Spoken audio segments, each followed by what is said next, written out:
ഇപ്പം മുഖ്യമന്ത്രി മുജാഹിദീന്റെ മീറ്റിംഗ് പോയി പറഞ്ഞ പോലെ മുസ്ലിങ്ങളാണ് ഇന്ത്യയെ കൂടുതൽ ആക്രമിക്കപ്പെടുന്നത്. അത് എവിടുത്തെ കണക്ക് വായിച്ചിട്ടാണെന്ന് അറിയത്തില്ല. ഇന്ത്യയിൽ ഏറ്റവും കൂടുതൽ ആക്രമിക്കപ്പെടുന്നത് ക്രിസ്ത്യാനികളാണ്, കേരളത്തിലടക്കം.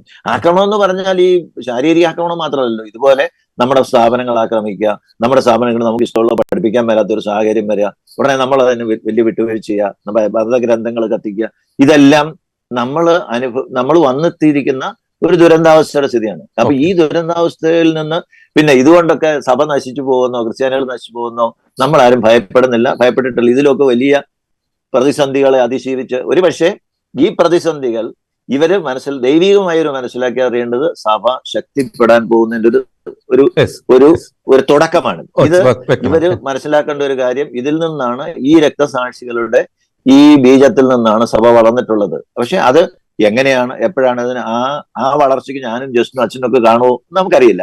പക്ഷെ ഒരു കാര്യമുണ്ട്, ഇതുകൊണ്ട് ഈ പ്രസ്ഥാനത്തെ ഇല്ലാതാക്കാം എന്ന് കരുതിയാല് ഇവർക്ക് തെറ്റാണ്. പിന്നെ പേടിപ്പിച്ച് കുറെ പേരെ നിശബ്ദരാക്കാം, പിന്നെ സ്ഥാപനങ്ങൾ സംരക്ഷിക്കാൻ വേണ്ടി കുറെ നിശബ്ദരാകും.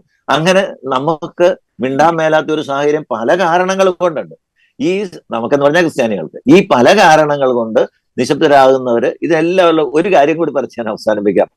അത് കൗതുകകരമായ ഒരു സാമ്യമാണ്. അതായത് പിന്നെ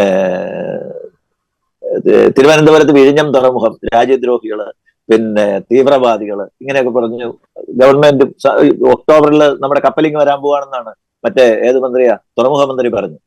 കപ്പൽ ഇപ്പൊ എത്തുമല്ലോ. ഇപ്പൊ നമുക്ക് മനസ്സിലായല്ലോ, പിന്നെ അമേരിക്കയിലെ ഒരു ഗവേഷണ സ്ഥാപനം നടത്തിയതിനകത്ത് പിന്നെ കേരളത്തിലേക്ക് പദ്ധതി നിർത്തിയായിരുന്നെങ്കിൽ അയാൾക്ക് നഷ്ടമൊന്നും വരികയില്ലായിരുന്നു.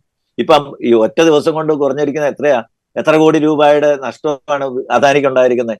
അതായത് നമ്മൾക്കൊരു വിശ്വാസമുണ്ട്, നമ്മളെ എല്ലാവരും തള്ളി പറയുമ്പോൾ അല്ലെങ്കിൽ എല്ലാവരും ഉപേക്ഷിച്ചെന്ന് കരുതുന്ന വിഷയത്തില് നമുക്ക് വേണ്ടി ഇടപെടുന്ന ഒരു ശക്തി ഉണ്ടാവും. ആ ശക്തി ഇടപെടുന്നതിന്റെ ഒരു അടയാളമായിട്ടാണ് ഞാൻ ഈ അദാനി സംഭവത്തെ. അദാനിയെ സംരക്ഷിക്കാൻ കേരള സർക്കാരും കേന്ദ്ര സർക്കാരും എല്ലാം ഉണ്ടാവും. പിന്നെ വർഗീയവാദികളുടെ കൂടെ കൂടി ഇപ്പൊ എന്ത് പറ്റി, ആർക്കും സംരക്ഷിക്കാൻ പറ്റത്തില്ലല്ലോ.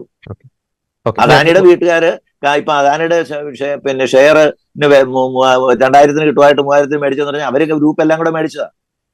അല്ല, അദാനിക്ക് ഇന്റർനാഷണൽ മാർക്കറ്റിൽ ഇപ്പം ലോകത്തില് സമ്പന്നന്മാരുടെ പട്ടിക 4ാം സ്ഥാനത്ത് 11ാം സ്ഥാനത്തേക്ക് ഇറങ്ങി. ഇനിയിപ്പം 2 ദിവസം കൂടെ കഴിയുമ്പോൾ എത്രാം സ്ഥാനം വരുമെന്ന് നമുക്കറിയത്തില്ല. അപ്പൊ ഒരു കാര്യം ചെയ്യാം, വിഴിഞ്ഞത്തിന്റെ ഒരു ഞാൻ വിശ്വസിക്കുന്നു വിഴിഞ്ഞത്തിന്റെ ഒരു അനന്തര പ്രത്യാഘാതങ്ങൾ പാവപ്പെട്ട മെത്രാപ്പൊലീത്ത ആർച്ച് ബിഷപ്പ് അങ്ങനെ ആരെ അങ്ങനെ അറിയുന്നവർക്ക് അറിയാമല്ലോ നെറ്റപിതാവിനെ എന്തുമാത്രം ശാന്തനായിരുന്നു. അതുപോലെ ആ ക്രിസ്തുദാസ് പിതാവ് എന്ന് പറയുന്ന പിതാവിനെയൊക്കെ അടുത്തറിയുന്നവർക്കറിയാം. അവരൊക്കെ പ്രതികളെ 3000 പേരെ പ്രതികളാക്കി നമ്മുടെ മതേതര സർക്കാർ കേസെടുത്തിരിക്കുക. എന്തിനാ? ഒരു തുറമുഖത്തിന് വേണ്ടി സംസാരിച്ചത്. അങ്ങനെ തുറമുഖത്തെ സംരക്ഷിച്ചിട്ട് ഇപ്പൊ അദാനിയെ സംരക്ഷിക്കാൻ ആർക്ക് പറ്റും?